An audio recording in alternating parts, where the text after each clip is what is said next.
Hello and welcome back to When the Night Comes. I'm Agent Mischief. Let's get on into it. The cold winter wind whips around my skin as I run as fast as I can, sinking deeper into the ominous woodland that surrounds Lunaris. I'm hot on Piper's heels and she's determined and hyper-focused, as am I. There's nothing like the hunt. The way my instincts drive every feeling, my senses sharpened to a knife's edge. My every thought is fixated on winning and only winning. I can think of nothing else but finding the source of the stress, a terrible sense of dread swirling deep in my gut. The woods are teeming with every hunter and enforcer Lunaris has to offer, each and every one of us silently hoping that this isn't what we think it is. That this isn't the fifth victim that we've all been expecting. Another of our comrades targeted and slain so brutally and without an apparent motive. Killed simply for doing their job, protecting humankind. My feet pound the frost-crisp grass. Tall trees with narrow branches that curl inward like talons, almost naked from winter's grasp looming high above us. I spot eyes glowing in the darkness, but I quickly realize that they're carved messily into the rickety tree trunks. They glow ominously, and as another gust of wind blows, I swear I see them blink. I make a mental note to remind myself to return to investigate, though I'm sure they're nothing new. Not in a town like this. Piper skids to stop, her fingers diligently hovering just above the handle of each of her daggers that sit safely in the holster at her back.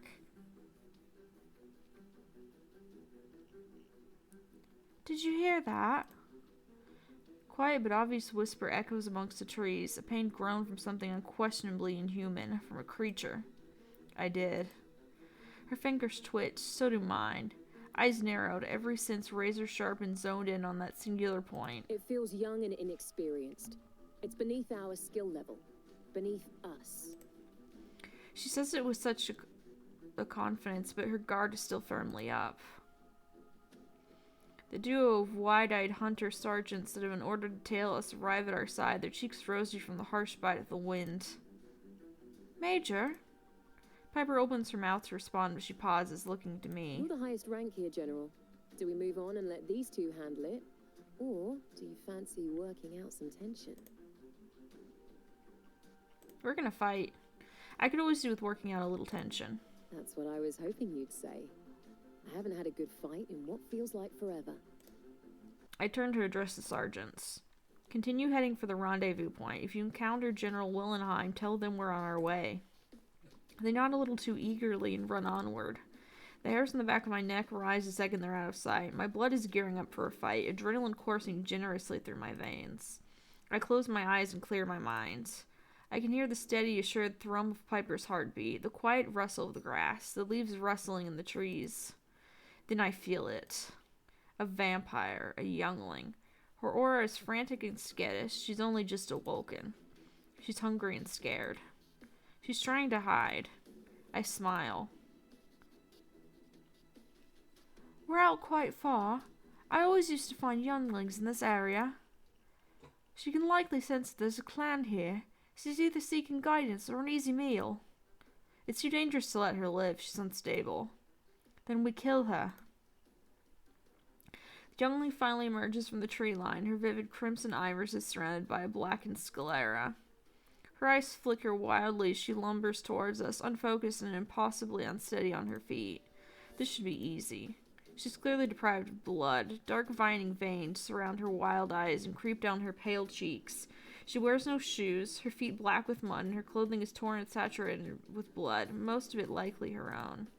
Her death was obviously not a merciful one. She's quite clearly been left to navigate her rebirth by herself, and this never ends well. It ends in the slaughter of innocent lives. Her lips curl menacingly to reveal sharp fangs that she's clearly still getting used to, and she lunges at us without hesitation. Before she even gets a chance, I propel myself forward, lunging and knocking her off balance. I watch her stagger, her nearly broken fangs bared as she stumbles on shaky legs to steady herself. I circle her, a hunter and its prey, because that's exactly what we are. She doesn't stand a fucking chance. Piper shifts somewhere behind me, and considering we've never hunted together before, our instincts are perfectly aligned. She moves, I move, it moves, we attack. She tries to attack again, shrieking as she attempts to fling herself forward and attach herself to my neck. Not today, sweetheart. I grab her arms, twisting her and holding her tightly as Piper sinks one of her daggers into her shoulder. The youngling screeches a deafening sound that leaves my eardrums crackling. She thrashes and silver burns her skin, the smell of it turning my stomach. She tries to claw at the blade, leaving her fingers bloodied even more so than they already were. I tackle her to the forest floor, pushing her face into the dirt, my knee firmly lodged against her spine. The youngling screams as Piper forcefully grabs her hair, yanking her head back. She stares down, tactfully avoiding the snapping of her jaw, and she shakes her head. Put her out of her misery. We work in tandem to remove her head clean from her body. It's the only way, however violent it may be. I feel warmth spray against my skin, the unmistakable smell of copper permeating the air. The visceral sound of tearing flesh and breaking bone fills the clearing. Then she turns to nothingness beneath us. An unrecognizable pile of blood and viscera, yet another human life stolen and twisted into something evil. Well, that was fun. I brush the dirt from my knees and take a deep breath, watching Piper clean off her bloody daggers on the grass. We should really get going.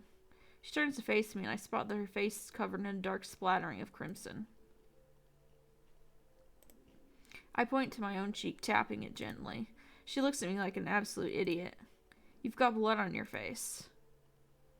Oh, well, what's new? You do too. Are you stealing my look? I shrug, scrubbing at my own skin with the sleeve of my coat just to be sure. It comes away a deep crimson. I call it hunter chic. Piper rolls her eyes, sheathing her daggers and swiping at her face. She huffs as the slowly drying blood smears across her russet skin. Piss. Gone? I study her carefully, nodding my approval.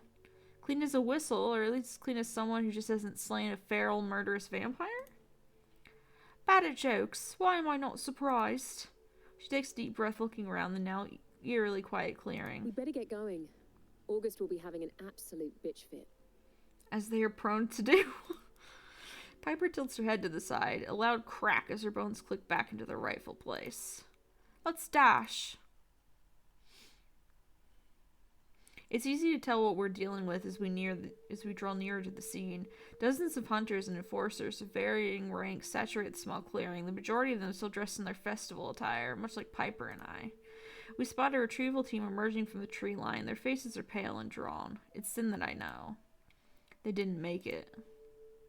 You're here. We are. We ran into some trouble on the way, but we took care of it. I gathered that's why you were so late. It's fine. Obviously, such things cannot be prevented. It's not good news, as I'm sure you can tell. My heart sinks. I knew, but hearing it out loud is still unpleasant. Do we have an identity? They shake their head, brushing the front of their fur coat that I'm sure they're less than happy about wearing in such a situation. We cannot identify Their voice catches. There is no body. Again, nothing but... when I don't need to repeat such monstrous details. You've read the reports from the previous murders. Much of the same ghastliness. Piper scoffs, her shoulders tensing, and I swear I can hear tears in her eyes. She's hurting and angry. So angry that I can feel it. Goose flesh prickles across my skin thanks to our close proximity, and my own emotions waver with the sheer force of it. This is fucking ridiculous. This cannot keep happening, August. I flinch, feeling the surge of energy as August reacts. The smell of ozone is suddenly thick in the air. There's a flash in the darkness, and violet sparks crackle around their clenched fists, their eyes alight. Thank you, Piper, for your input. I didn't know this was upsetting. I assumed everyone was enjoying this. A dozen eyes turn to look at them, and they quickly calm themselves. August looks beyond exhausted as always. The skin beneath their eyes is purple, their cheeks drawn. Piper opens her mouth to retaliate, but wisely decides against it. This actually might be the first time I've seen her look guilty. August averts their gaze as if they can't bear to look at her. They're upset too. I suggest you keep your thoughts to yourself in such a situation, unless you have any useful insight. It's not a question. Yes. Sorry, General. I thought as much. We're all hurting, Piper, not just you. August sighs deeply, sparing us both a willful glance before they address the gathered forces. Hunters, any mages present will patrol the immediate area. Generals will head further afield and begin an extensive perimeter search. I want no stone unturned here. Any juniors need to get the hell out of here. You're not equipped to even think about dealing with whatever this thing is. And I won't be responsible for your demise. Anyone else present is to report back to headquarters immediately. We'll need people on the ground in order to reassure the townsfolk. I don't want this causing widespread panic. It's damage control time.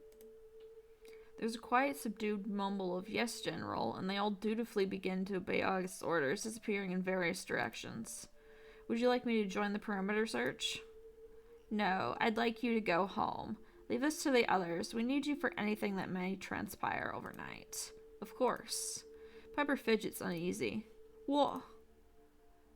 You're a major, aren't you? If you were listening, you'll know what I asked of you. Tension between them is yet again immensely unpleasant. Of course, General.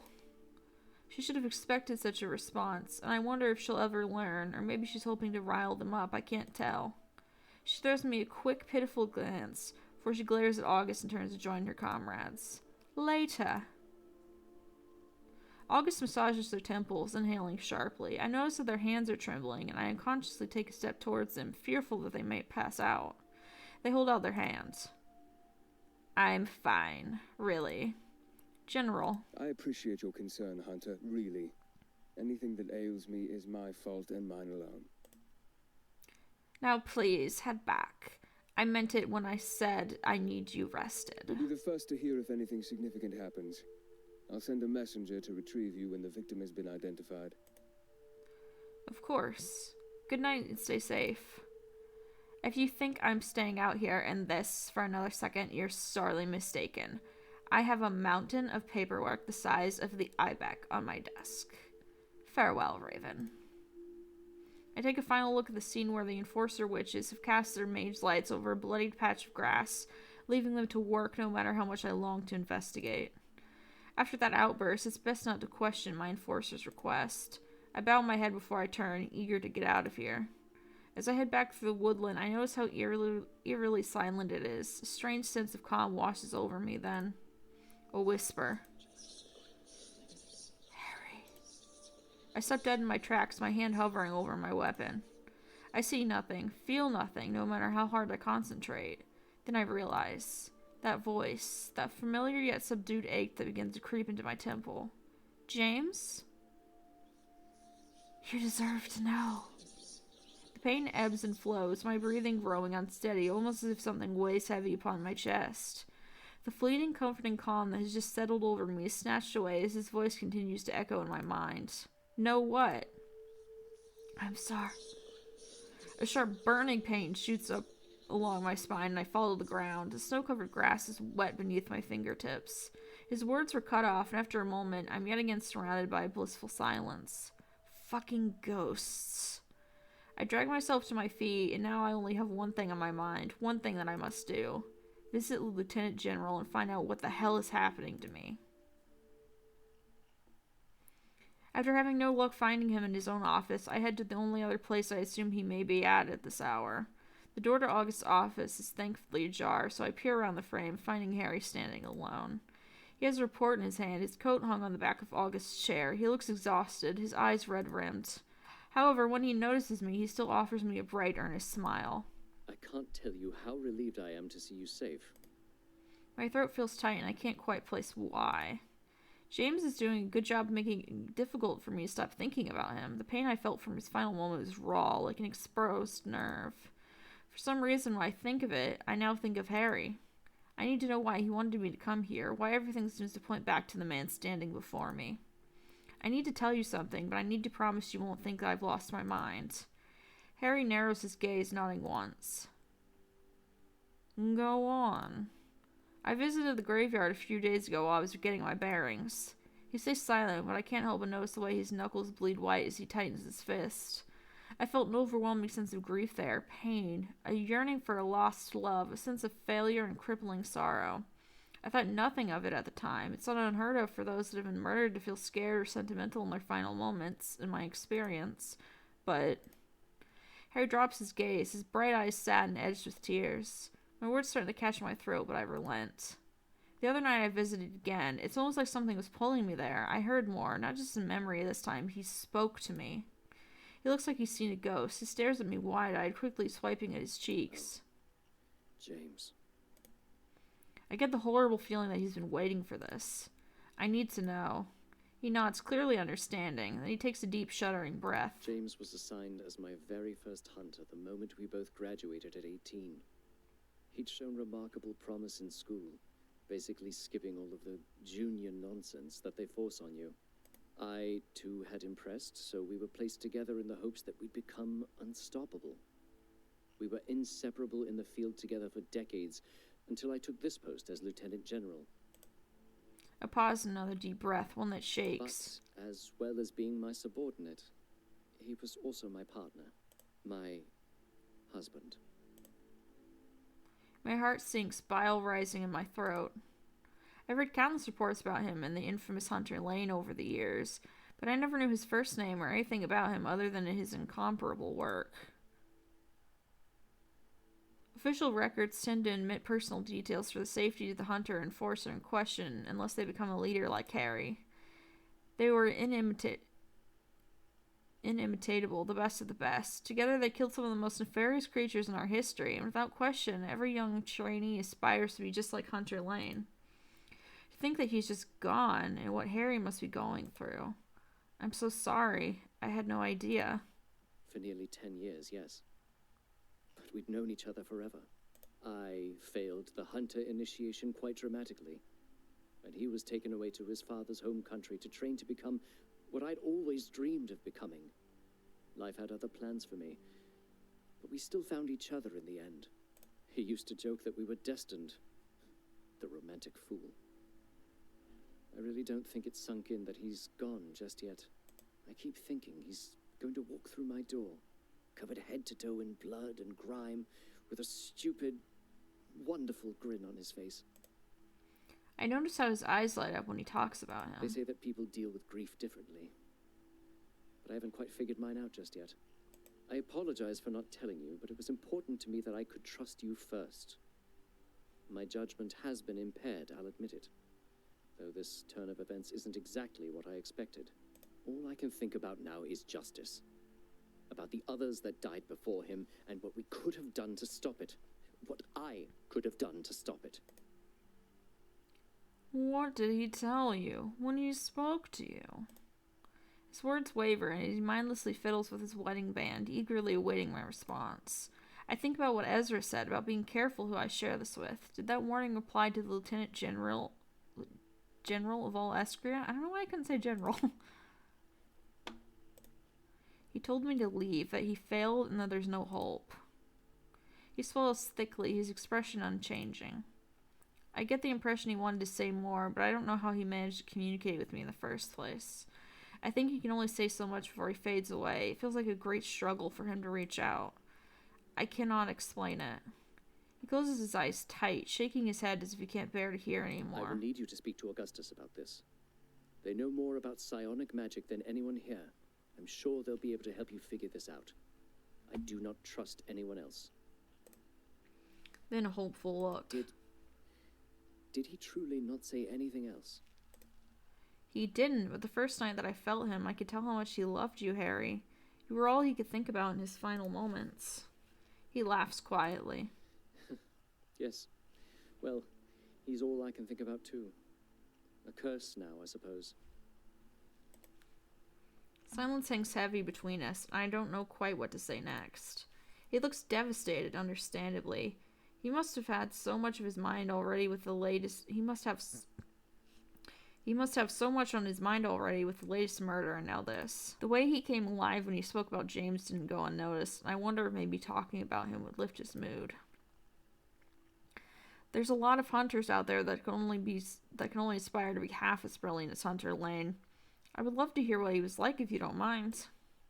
His somber expression disappears and he seems to brighten up a little. He was a cocky son of a bitch, but it worked well for him in the field. He was never careless, though. I often found myself watching him instead of paying attention to whatever was attacking us. Luckily, he could fight well enough to protect us both, or I'm sure we'd have been in trouble. A lot of enforcers choose to stay cooped up in a stuffy office away from all that danger. Working with James made me not want to miss a thing. He digs into his coat pocket, retrieving his wallet and pulling out a small weathered photo. He pauses, staring me down as if he has reservations, but then he hands it over. It's of him and James. They look young, beyond happy, and impossibly in love. We were unbearable to be around, I'm sure. I study the genuine smiles and the way their fingers are laced together. I may not know James aside from the voice in my head, but I feel a strange connection to him, as if I've known him forever. Thank you for showing me. He ducks the photo back into its place right beside a neatly folded up letter. Apparently he appears to have taken a liking to you. It's only fair for you to put a face to the name, I suppose. He stares down at his hand, once again twisting his wedding band. His expression is neutral when he meets my gaze, but in a split second, his disposition shifts to the stiff formality I'm so used to when dealing with figures of authority. I gather that our conversation about his dearly departed is over. What happened tonight could have been prevented. It's unacceptable that we were so aware of the looming threat, and yet we let our guard down and lost another life. This cannot happen again. I nod, agreeing wholeheartedly, but I cannot shake the feeling that yes, this could have been prevented if it weren't for the festival. Yeah, Harry. The festival he was so adamant about went ahead despite others' clear apprehension, including August. I think better of pressing the matter. Harry suddenly doesn't seem like a man willing to admit fault. Did you speak to the twins as I requested? I did. As I'm sure you expected, I didn't get much out of them. A quiet hum, which I think is an indifferent agreement, and Harry sighs heavily. They are rather adept at both lying and sheer avoidance. I am interested in speaking to the brother alone, though. There was something off about him. Like he just didn't want to be there. I also came across a letter outside the building, one that was addressed to him. The language looked demonic. Harry nods indifferent, and I wonder if he even heard me. He clears his throat and flicks his eyes to the side as though he has no interest in humoring me any longer. There's nothing more you can do here until we've identified the victim. Get some rest. It's late. You're dismissed, Hunter. Though I'm used to being addressed in such a manner, I'd be lying if I said I wasn't perplexed by the shift in his demeanor. I chalk it down to grief, just like he said, but I can't help but feel like I've maybe disappointed him somehow. I turn and I quietly leave. Snow is still falling as I step outside. Though the hour is late, there's certainly no peaceful quiet in Lunaris tonight. The streets outside of headquarters are bustling with hunters, enforcers, and everything in between. I keep my head down as I make my way towards the wolf. I fall into a trance as I replay my conversation with Harry over and over, trying to pinpoint the exact moment that made him change his attitude so drastically. I've snapped back to reality. Oh, there goes gravity. When I bump into something cold and hard, finding a pair of familiar golden eyes staring back at me when I look up. Distracted, are we? His coat is so cool! I want one! I step back, brushing down the front of my coat. I can see that his lips are on the cusp of curling to the side in a vaguely amused smirk. You could say that. It's been a long night. He offers me a sympathetic look, shoving his hands firmly into his coat pockets as a duo of enforcers passes by. They make a point to glare at him, but by proxy at me for being near him. Finn dutifully avoids their gazes like a man who has had centuries to perfect feigning indifference to the way people like me treat him and his kind. I'm glad to see you safe, Raven. We were all worried for you when we heard. Thank you, Finn. He turns to check the street is clear, turning back to me with a serious look. I have my clan patrolling the woods. I'll ensure they're out until dawn searching if necessary. Anything we can do to help find whatever or whoever is doing this. I'm grateful for the assistance, and I certainly can't say I've ever had an entire clan of vampires as allies before. I'm optimistic that their help will be of great value to me. That's very kind. After an indecipherable pause, Finn's expression drifts somewhere far away. You know, I was out there just now. I picked up a scent. Something familiar. Familiar how? He steps closer and there's a certain air of caution in the way he addresses me, as if he's unsure that we're truly alone. I didn't get to hang around. There were too many enforcers, but the blood on the stone that we found in the graveyard at the scene of... He pauses, apprehension clouding the way he looks at me. His next words are glum and as dead as his demeanor. Of Hunter Lane's death. He's testing the waters of the way he holds my stare as anything to go by, waiting to see just how clued in I am. I know about him, Finn. I spoke to Harry just now. You Might be a vampire, but the look that crosses his face momentarily isn't exactly subtle. He casts his eyes away from me, the frown that settled his brow softening around the edges. He licks one of his fangs, thinking with a forlornness that suits him a little too well. I see. And how did that go? I shrug because I can't really offer him anything else. I feel deflated and defeated. Not great. He's in mourning. I don't think he's in the right mind to be making decisions. Finn purses his lips, contemplating my statement. It's a bold way to speak of your Lieutenant General, but I don't doubt your instincts. I've lost loved ones, and it's never easy. The mind needs time to heal after such trauma, and all Harry is doing is delaying his grief. Eventually, he throws me a half-hearted smile, but I sense it's something pitiful rather than friendly. I suspect my frustration with my current predicament is glaringly obvious without him having to read my mind. Read my thoughts. I'm sorry you've been kept so in the dark. I can sense that you're frustrated, and I don't blame you. As much as I may not agree with certain information being withheld, it truly is for your safety. It's funny because everyone keeps saying such things, but it certainly doesn't feel like anything other than sheer avoidance. He removes a hand from his pocket, running long fingers through his hair with a knowing exhale. Yes, well, I cannot excuse anyone else's behavior, but I apologize for my own. Come by the catacombs when you get the chance. I have some things we may discuss that may help. Things that we can discuss that may help. Though spending some time underground in a tomb sounds less than appealing, Finn doesn't look like the kind of man who lives in squalor. No, that's a fucking luxurious coat he has there. His only excuse for being out here in the cold with his titties out like this, though, is that he is a vampire, and therefore he does not feel the cold. Cover them up! Plus, any information is valued, and Finn has lived here long enough to know the ins and outs of this strange little town. Thank you, I'll take you up on that as soon as I can. He tips his head, encouraging me to follow him towards the wolf, I assume. Come on, I'll walk you home. I'm eager to get inside, and with a few strides I catch up to him, falling in step. I don't require an escort, you know. Everyone seems so set on assuring I'm safe, but you all seem to be forgetting I was brought here to save the day. Supposedly. He purses his lips in an obvious attempt to stop himself from laughing, and I watch the bob of his throat as he swallows the noise. I'm aware that you require no assistance, but think about the hunters that were killed. They were of your caliber, your rank. The best of the best, as the enforcers love to say. The thought of you ending up like them is not a pleasant one. He has a point, I suppose. Very well, but no coddling. Understand? Yes, General. He laughs again when he catches the sight of a dramatic roll of my eyes, sidestepping with startling grace to avoid the elbow that I launched towards his ribcage. We walk quietly through the streets, the cobblestones glistening with frost. The moon is full and hangs low in the sky, as it always seems to here in Lunaris, and Finn exhales sharply to break the silence. I glance at him, too tired to ask him any of the hundreds of questions that run through my mind. I think he knows somehow, because he also seems to have something on the tip of his tongue. We stop outside the wolf, the lantern that hangs above the door dark thanks to the late hour. I glance up at the now familiar sign, a scrappy-looking white wolf howling at a full moon, and I laugh. Finn leans against the mismatched brick and stares at me quite intently, his eyes unnervingly bright in the growing darkness. What's funny?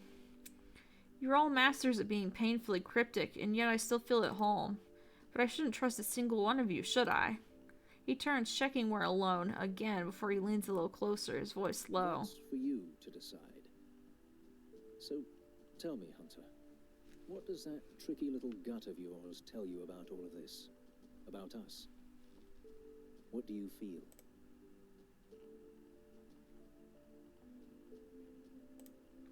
You know, it's a shame the bar is closed. I would kill for a drink right about now.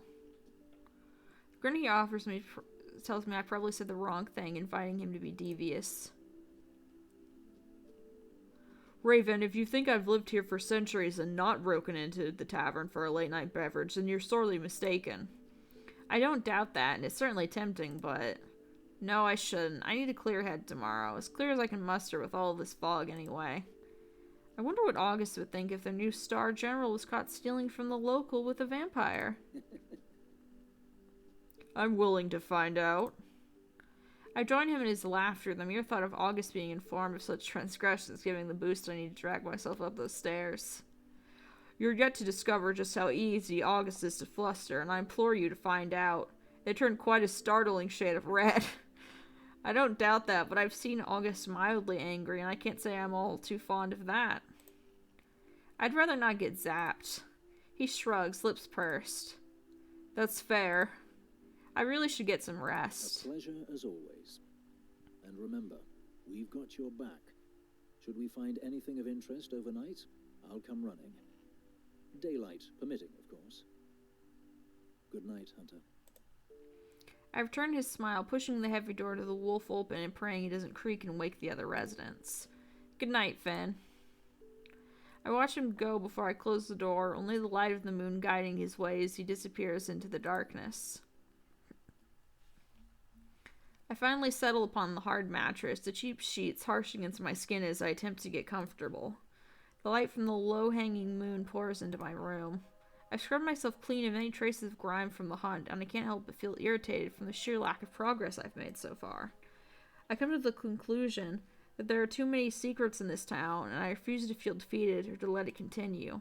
Overwhelmed by today's events, I find myself falling into a swift and dreamless sleep. Reality settles over me when I wake, a thick smog that almost suffocates me as I reluctantly drag myself from the almost comfort of my bed. I haven't had anywhere near enough rest, but I must relent. I gather the energy to dress and head downstairs to face whatever obstacles are hastily and inevitably shoved in my way.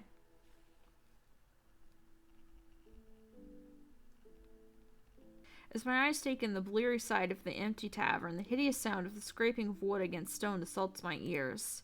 In a corner of the room, Alcar stumbles to his feet, the chair he's been sitting on almost toppling over. He catches it and sets it right, then grimaces briefly before stalking over to me. It's easy to see the hunch of his shoulders and the stiffness of his posture. For a moment, I wonder if he's hurt somehow, but as he comes closer, it seems more likely he's only wary, perhaps? Not unusual. With the commotion last night, it still puts me ill at ease. I don't need supernatural senses to know that this is going to be another pebble on the mountain of mysteries. He looks a mess. What has he been doing? Rolling around on the forest floor? I mean, he is a dog man, technically speaking. So maybe he has been, rolling all around. Hunter, I need to speak with you. He doesn't sound like the aloof, cocky half-lycan I've come to know. He speaks forcefully, but there's a tremor in his voice that's hard to miss. What's wrong? The frown deepens. Instead of explaining himself, Alcar holds out his hand and uncurls his fingers, revealing a crumpled ball of fabric. For a moment I stare at him at the thing he's holding without comprehension.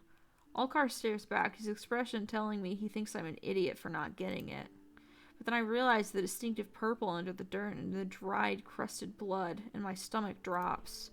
A hunter sash. Alcar is holding a hunter sash in his hands. Or what's left of it. The thing is in a starry state, its original color almost indistinguishable under the grime. Carefully, I reach out to take it from him for a closer inspection. He looks down. It doesn't belong to the hunter that was killed last night. It doesn't belong to any of them. It's not right. The smell. I stare at him in disbelief, shaking my head as I feel the gritty fabric between my fingers. Then who does it belong to?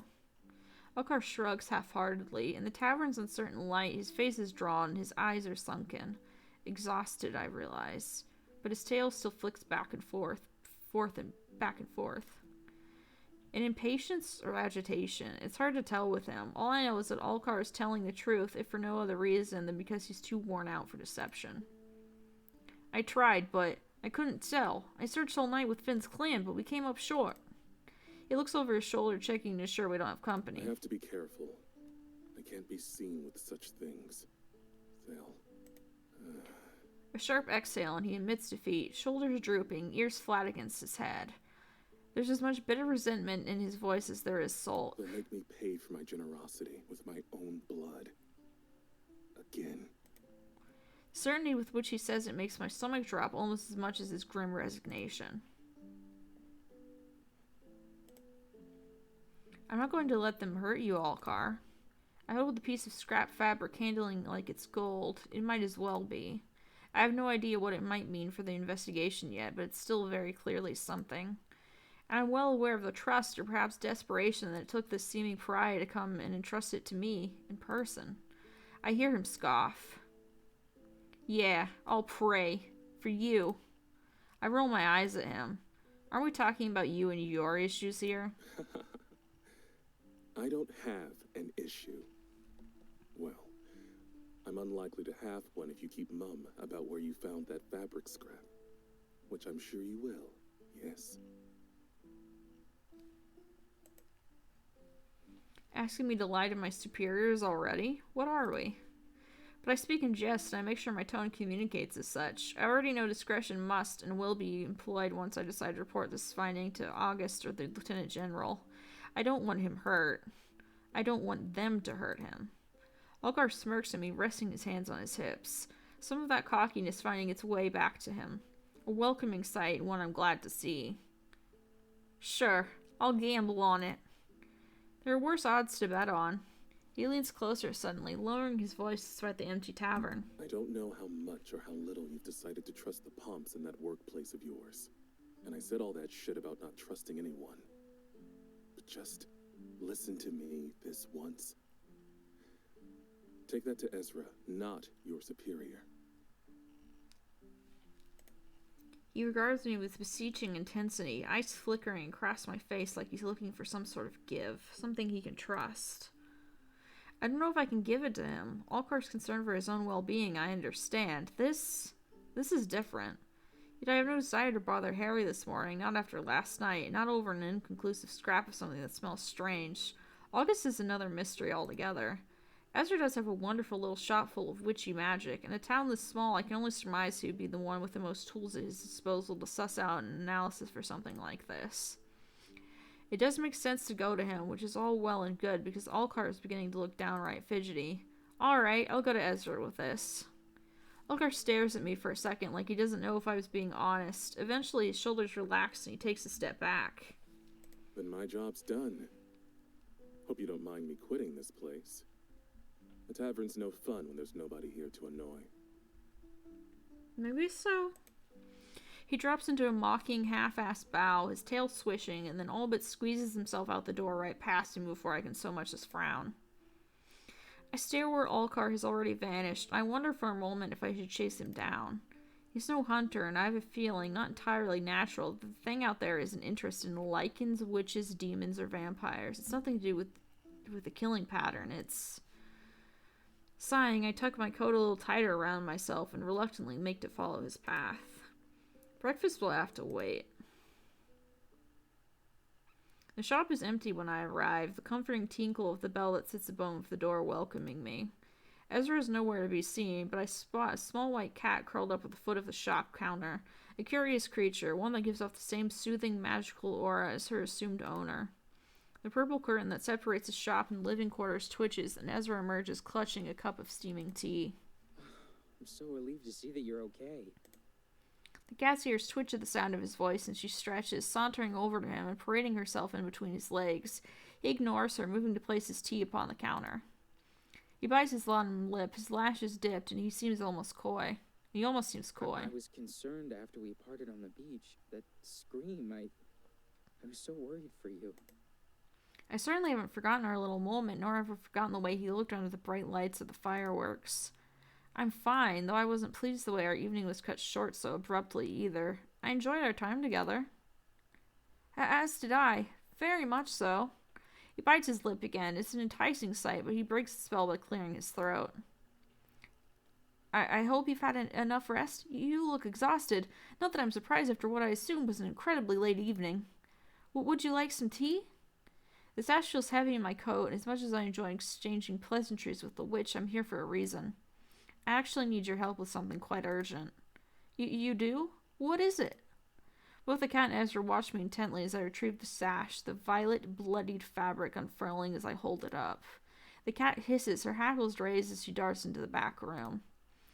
That paired with the look on Ezra's face unnerves me, and I sigh heavily, exasperated as he rushes past me to lock the front door. Deadbolt and all. He faces the door, his palms displayed flat upon the window pane. It glows a pleasant shade of blue as he whispers what I assume to be a ward incantation before he turns to join me. Though we're quite clearly alone, his voice is tactfully quiet. Where exactly did you get that? The words rush out of him, and his aura is panicked, so much so that I begin to feel a terrible sense of unease washing over me. Ezra is the one person I truly had no hesitation about trusting from the start. Someone I thought I could rely on, but I find myself questioning his intentions. Could he possibly already know who he belongs to? And if so, how? Alcar found it in the woods last night. He told me to bring it to you, and only you. He runs a hand through his curls, and I notice that it's shaking. Ezra, are you okay? A heavy exhale, and he closes his eyes, shaking his head before he meets my gaze. I don't think you understand. This puts us all in danger. Danger? I don't understand. It's just a sash. I simply hope you could identify who it belonged to. You're aware of who the owner is, I assume, based on your reaction? I play dumb, disguising my interest in the fact that I know it's not the new victims. If he's hiding something, I'll find out. He moves around to the other side of the counter, nervously rearranging a pile of glowing crystals and pushing aside a dish filled with colorful gems. He spares me a glance as he takes a seat, and then he forces a smile. I have an inkling, yes. May I? He holds out his hand, which I observe is now perfectly steady. I'm hesitant to part with the scrap after that little display of uncertainty, but he seems to have collected his thoughts. Are you sure? He nods, wiggling his fingers impatiently. Sure as I'll ever be. Now, let us get this over with. As soon as the sash meets his palm, a bright emerald light emanates from his fingertips. The fabric hovers midair, suspended by vibrant whirls of magic. The movements of Ezra's hands is fluid, like water as he commands a spell. I watch in awe as a mark forms before him, indecipherable shapes shifting and changing. His eyes are alight, brighter than ever, as the blood that coats the sash seems to pull away from the fabric, suspended alongside his magic. It's beautiful, a truly impressive display, but I'm sure I don't take my eyes off of him for even a second. His lips part, his brow deeply furrowed as he concentrates. He doesn't look pleased, and I'm not entirely sure what exactly he's doing. Whatever it is, I just hope that it helps. This is the first solid piece of evidence I've managed to get my hands on, and I refuse to rest until I get a name. A sharp inhale, and Ezra closes his eyes tight, the magic dissipating, and the sash falls and settles upon the wood. He drops his head, his knuckles tight as he grips the edge of the counter. I had a feeling. Ezra, work with me here. I need you to be honest. He looks scared, maybe even a little upset. This is way bigger than me, but I can't in good conscience keep this from you. I'm not sure if he's talking directly to me or if he's reassuring himself. I suspect it's the latter. I try to remain calm, and I truly am unsurprised that yet another person in this town has managed to refrain from divulging potentially valuable information. This sash belonged to a girl named Aya Walker. He pushes away from the counter, putting dishes between himself and the sash, eyeing it warily. And who exactly is Aya Walker? I really shouldn't say anymore. I would hate for any harm to come to you because of me. Harm? Who would harm me over something as insignificant as a name? I'm growing increasingly more frustrated as the minutes pass by, and Ezra can tell. I know he's not stupid. If anything, he's too smart. I suppose he's just looking out for himself, but whatever knowledge he's retaining is clearly valuable, and I must know. I think back to what Omen said only a few nights ago, about Finn visiting less, about Ezra being tired all the time. Is this connected somehow? I cannot stop myself from going to him. The way he stares at the sash and the way all the color drains from his freckled cheeks has my heart aching. Ezra, it's okay. I'll never let anything happen to you. I worry about you. I know that sounds foolish, but I care for you. I will not be responsible for you getting hurt. He wrapped his arms around his waist, almost as if he's trying to hold himself together. I reach out with a tentative hand, and he steps forward. Without hesitation, I wrap my arms around him, our bodies seamed from shoulder to waist to hip. He buries his face in the crook of my neck, his hands splayed upon my back. His fingers curl tightly in my clothing. I hold him until I'm sure he's not going to fall apart, until I know that he feels safe. Thank you. The Proximity starts to make my stomach twist, a comfort I almost didn't know I needed that I now never want to end. I'm taken back to the beach, the sight of his face alight with vibrant colors, his eyes shining in the moonlight. I've come to care for him more than I ever expected to, and I know in my heart that I'll do anything to keep him safe. We reluctantly part, and I register the way his cheeks have darkened, his green eyes bright. Any time. Ezra eventually shifts his weight, his breathing steadier than it had been, and he clears his throat. Maya was a general. She was relatively new in town after being transferred here and was arrested quite suddenly. No one outside of the enforcers knows why. Some dirty little secret. Hunters, especially of a general's rank, are very rarely thrown in dungeons for minor transgressions. We're too valuable, so what did she do? I don't know what to do with this information. A young general being thrown into dungeons is alarming, especially when there's no apparent reason. Treason, murder, unlawful torture. These are all the things that I know hunters have been imprisoned for, but never without the public having full knowledge. Such events are not usually quiet ones. We have families and friends. We save lives. There must be something, somewhere, that tells me why she was stripped of her title and thrown in a cell. I take the sash from the counter and tuck it inside of my coat, and Ezra keeps a close eye on the movement as if it may jump out and bite him. Who was her enforcer? Ezra throws me that look again, the one where he looks sad and reluctant. Gus. Of course, because I don't have enough on my plate already. He quickly scrambles to add to his statement, clearly not wanting me to think ill of August. Only in the interim while her transfer was processed. She and Piper hit it off quite quickly, but she was gone before she had a chance to thrive. I take a step towards the door, and Ezra nervously follows. Where are you going? It looks like he wants to reach out and stop me, but he thinks better of it. I'm going to clear my head before... I don't know. I reach to turn the locks and for the handle, watching his words shimmer and fade as he reluctantly waves his hands. Something begs at me to pause. Tell me, why are you so afraid? I'm scared to learn the truth. I've only ever wanted to find somewhere to settle, somewhere quiet and away from the things that gave me nightmares. I found that here. I found love, a family, and yet... Nothing lasts forever? He shakes his head. Everything crumbles, eventually. That's why I'm afraid. I just want a normal life. We stare each other down for a lingering moment, and I truly feel sorry for him, for everyone in this town. I assume that associating yourself with creatures doesn't grant you much peace. It does not. I drop my head, my mind swimming. People are dying, being thrown in dungeons. I've got your back, Ezra, just as long as you have mine. Thank you. Just stay safe. We need you. Chill air hits me as soon as I open the door of Ezra's shop and step outside. It hisses in my ears, piercing through my layers like he wants to chase me back indoors. I can think of no alternative more enticing, but my work is done here and I need to move on.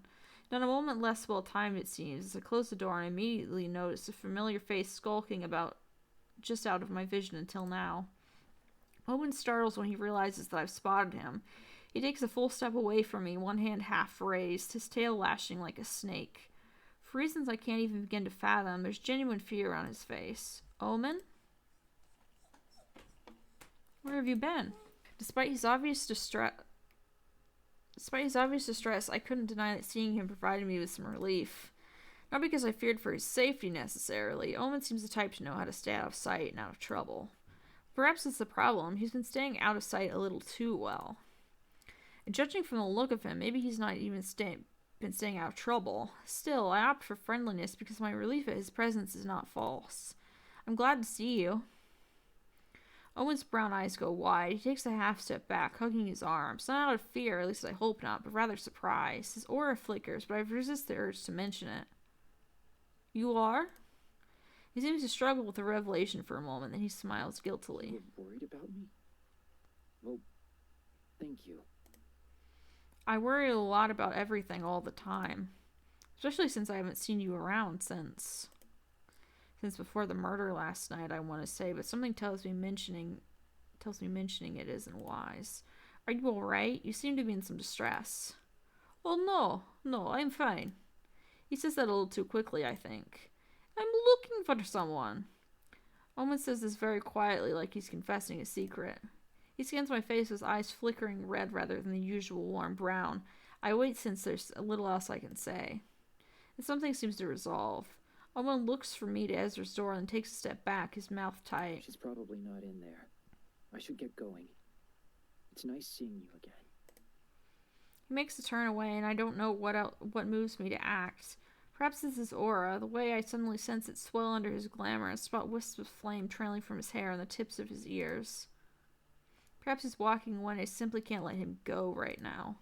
Perhaps I'm tired of one more fucking mystery in this town. Either way, I reach out and grab his wrist. Wait! And instantly regret it. Heat scorches in my hand, forcing me to withdraw with a small cry. Owen looks over his shoulder at me with glowing amber eyes, his lips drawn back into a half snarl. His still eerily human face is framed by a wreath of fire. My guts clench, twist, drop under the sudden glimpse of an immense blistering presence that sprung out of nowhere. My instincts scream at me in warning. Demon. Then Owen jerks back as though out of a trance, and everything extinguishes. I don't know how long we stand outside Ezra's shop with the space of a sword swing between us. Owen's arms are limp by his side, making no move to defend himself. All he does is stare at me with huge eyes and palpable horror. I'm sorry. I force my mouth open to tell him it's all right. I have had worse, really, but I can only pry my jaw apart. The words I can't force through. He's not waiting to hear them. He's stepping away. 1, then 2, then 3, and he turns around and flees. I can't move my legs to follow. By the time I get enough control of myself back, Omen's already long gone. In hindsight, I'm glad I couldn't follow him. It takes a tremendous effort for me to pry my stiff fingers from the comfort of my weapon. I've been sitting in my room at the Wolf waiting for the sun to set, waiting for darkness to fall so I can carry out my next move. No messenger had come to summon me to headquarters, and neither had August come to bang down my door. I gathered the identification of the deceased hunter is taking a little longer than expected. Or, many dark things crossed my mind, but I pushed them away. I meant it when I said that I'm tired of being pushed from pillar to post, kept in the dark. Enough is enough. This town wants saving, they'll do it on my terms. The door to August's office is thankfully unlocked, and I'm pleased to discover that it's empty. The desk is in its usual disarray, papers and books haphazardly strewn across its surface.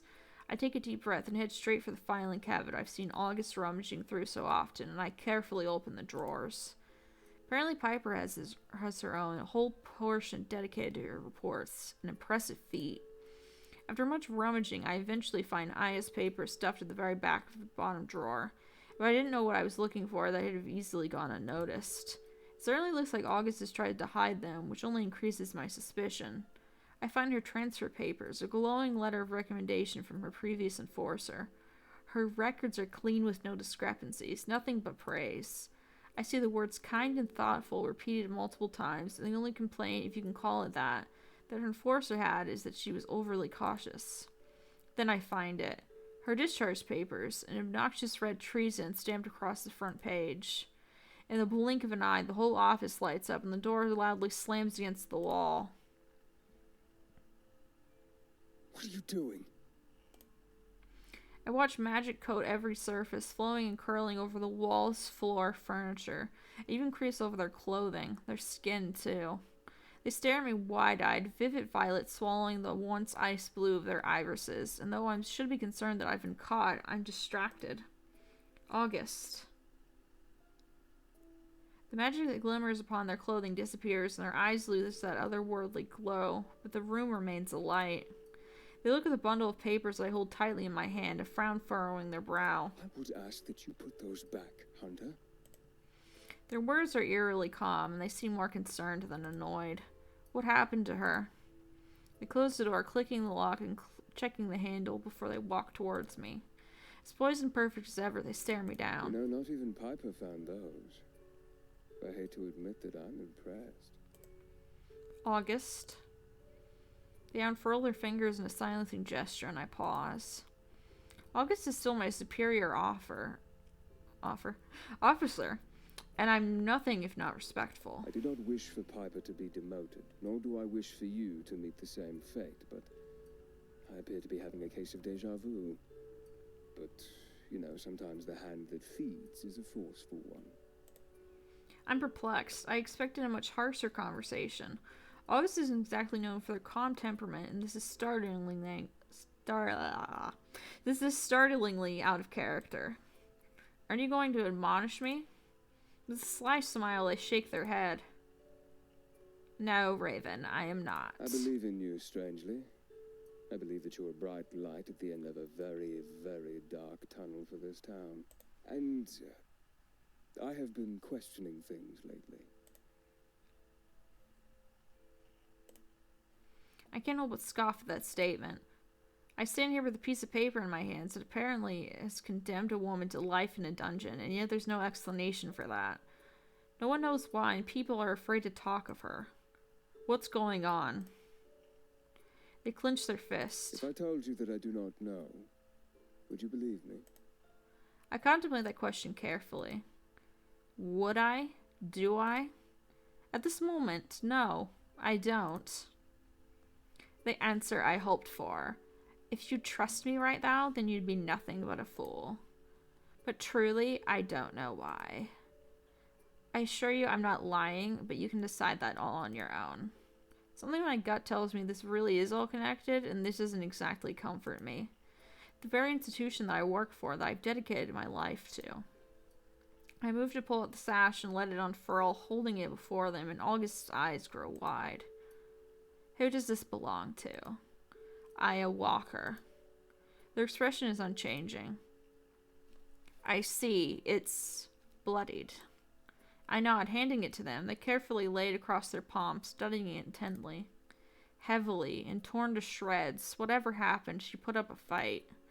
They frown, their lips purse. Something is clearly perplexing them. She was not reported to be injured upon her arrest. That much I do know. Something like that wouldn't be omitted. I throw them a sorry stare, wondering how they could be so sure of such things. You're positive the blood is hers. I want to tell them how I know, but I can't implicate Ezra nor Alcar. Not after they were both so clearly terrified. I'm sure, and I'm going to need you to trust me on that. Strangely, they don't question it. Instead, they sigh, placing the sash upon their desk. She was yours, August. Don't you know what happened to her? I wanted to see her, to visit the dungeon. They glance out of the window. Another heavy snowfall coats the icy street outside. I think you need to take a seat.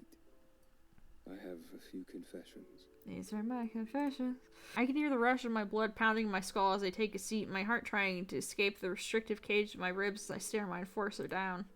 August's fingers are visibly trembling. All color is drained from their skin, and I'm fearful that they might faint. They draw in a shuddering breath and reach for one of the drawers in their desk, pulling out a vial that glows a vivid lavender. I recognize it from the very first time I met them back in Ezra's shop, which strangely feels like forever ago. The way they demanded it from him was with a desperation that I haven't seen in them since, but it stuck with me nonetheless. At first I thought they might pop the cork and swallow it whole, their eyes hungry as they shake it, watching the viscous liquid swirl and brighten. They don't, though, and so they place it in the middle of the desk. They proceed to sit it on their hands, and I gather that it's a precautionary measure to prevent themselves from indulging. What is this? They clear their throat, unable to meet my concerned gaze. This is what I've been reduced to. Ezra gave this to you? They nod and I reach for the vial. They watch intently, their throat bobbing as they swallow thickly. The room flares to life as I pop the cork, and August shifts in their seat. It smells fragrant, almost citrusy. Certainly not as unpleasant as I anticipated. It is not harmful if used as intended. Ezra could never create such things. He is not interested in enabling me, but I may have pressured him. I may have taken advantage of it, hence the nature in which my magic has been manifesting lately. Just another thing to add to the long list of regrets I seem to have accrued lately. Be nice to Ezra, he's a sweet boy. I look around the room, now understanding how such a display is possible. What does it do exactly? I can feel a crackle in the air, an obvious shift in tension. My magic draws from the mind, and when using it often I tend to grow weary faster than most. It's a weakness I'm not proud of, and I cannot be viewed to be weak when in such a position in this agency. They gesture towards the vial and I lay it back upon the desk. Therefore, this affords me the ability to replenish my mana to put myself to use whenever required. Psionic abilities such as my own are rare, so I'm required quite often. There are quite obviously side effects, though. Your health is more important than your notoriety, August. They seem taken aback by that statement, maybe a little embarrassed. Yes, and I see that now. I've been a little blinded by the desire to impress. But the harder I look, the more I realize that I might be pushing myself to the limit for a broken cause. I blanch at that. Those words coming from August's mouth seem unreal. It's a casually honest statement, painfully honest even, and certainly not something that I could imagine the enforcer I met just a week ago daring to utter. Too many questionable things have happened right under my nose. And I was too blinded by my determination to succeed to see. Aya, Piper, the murders. We need to go back to the start. I examined the root. The root being the agency. The enforcers? With a small nod, they lift their eyes to the ceiling, speaking their next words with great effort. Yes, the enforcers. Then why bring me here? That I cannot answer. I wish I could. You mentioned that you didn't want Piper to be demoted, so what happened? Their gaze flickers to the side, staring out of the window at the snowy street. After Aya's arrest, Piper became unsettled, rightfully so, now I look back. She wouldn't stop rambling about a theory she had about the agency. Corruption, slander, all nonsense to me at the time. She was caught trying to break into the dungeons and rifling through my files. Just like you were this evening. I cleared my throat, offering them an apologetic grin. I was too infuriated to truly think straight, and before I got the chance to defuse the situation, Harry caught wind. I regret the way I dealt with it. Piper was a good friend before this mess began. I should have helped her. I let her down. Their gaze meets mine, and they somehow seem more concerned for me than they are for themselves. You and Piper, you were friends? Hard to believe now, I know. But yes, we were. Close enough for her to convince me to arm wrestle her. They absently rub their elbows if they're nursing an old injury. Don't do that. Ever. The way they light up when they talk about such memories doesn't go unnoticed, and I feel a pang of sorrow for their lost friendship. They both seem like they could do with such company in their lives, and now I understand why they're noted as being so prolific as a team. You should speak to her and clear the air. The look they throw me is less than convincing. Piper is a proud person. She's been wronged by someone she trusted, and she does not trust freely. I wouldn't expect her to forgive me without much begging, but I shall try. I truly valued our friendship, and I've been cruel to her in my mission to please Harry. That ends now. Tell me about Aya. They rest their elbows upon the desk, steepling their fingers. There's not much to tell, really. She transferred here only a few months ago. We'd barely become acquainted when she was arrested, though Piper took a liking to her. A small smile crosses their lips. They worked well together, and I finally got to catch up on the ridiculous amount of paperwork I'd accrued during my time spent in the field with Piper. Why were you in the field? Well, things have been a little busier than usual here in Lunaris lately. Creature activity has been at an all-time high these past few years, and Piper and I made an unstoppable team. I contemplate that for a moment. For any peak in activity is usually for a reason. It's been worse the past few years. Not always this bad? They shake their head. Not always, but it almost seems normal now. I make a mental note to remember this, to pry later. So her arrest, one day she was just gone? No explanation? It was reported that she went on an unsanctioned hunt. I wasn't aware, and neither was Piper. We never saw her again. I reached for the papers that sit upon the desk between us. Harry's signature is clear as day. You didn't question it? An uncomfortable shift, a squirm almost. I did not. You don't question Harry. He's given me no reason to. I watched them carefully, the furrow in their brow deepening as they quite clearly second-guessed their own statement. Something isn't right here, and Aya's situation feels too convenient to me. Don't you agree? With a sharp inhale, they sit back in their chair. A little of their tension seems to melt away, but their sadness still lingers. I do. August pushes away from their desk, swiping the still glowing vial as they stand. They cradle it gently in their palm before it's shoved firmly into the drawer from where it came. What next? What can we do? I think you should speak to Piper. She might know more than me, especially after her snooping. I stand too, my touch lingering upon those discharge papers. I want to go into the dungeons. I want to see her. They avert their gaze, cheeks rosy, their frustration evident. I cannot authorize that. Not when I know it would put your position in jeopardy. They thoughtlessly slide their hand across the back of their chair, cutting me a sympathetic stare. I can't have a repeat of what happened with Piper, Raven. I wring my hands, feeling restless. I'm ready to spring into action as an idea plants itself firmly in my skull. I have a plan.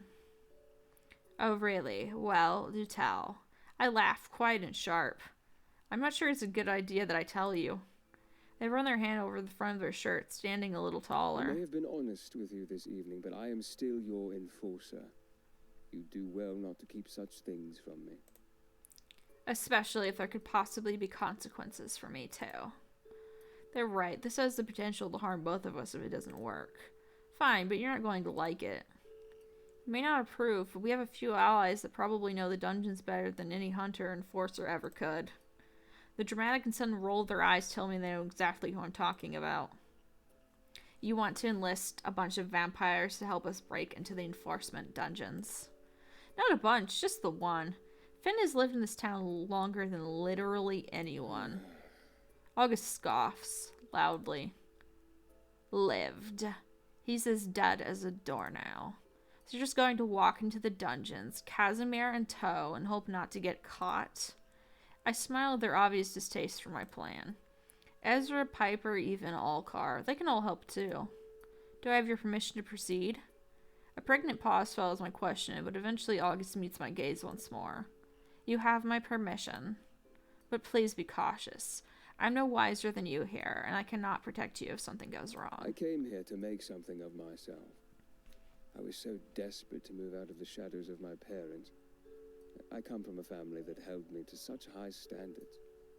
Standards I could never dream of meeting, no matter how hard I tried. Their words grow terser as the seconds pass, unraveling gradually. I don't want this to be my legacy. I want to make the world a better place, not a scarier one. I gather that August has suffered through much frustration and life has weathered them to the bone. They quickly gather themselves. I won't let you down. I don't doubt that, actually. Alright. That is the end of this episode. I might come back and record a little bit more today. We'll see. I'm sorry for all the yawning. I don't know why I'm yawning so much. I've been up for like 5 hours. I should be all yawned out. I should be completely good on that front. Thank you all so much for checking out this video, for checking out this series. And if you've been enjoying the game, if you enjoy the way I've been playing, my commentary, you just want to see more, what have you, it would be really swell if you could hit those like and subscribe buttons if you'd like to see more of my content. And maybe leave a comment if you're feeling generous. And I will see you all in the next video. Goodbye.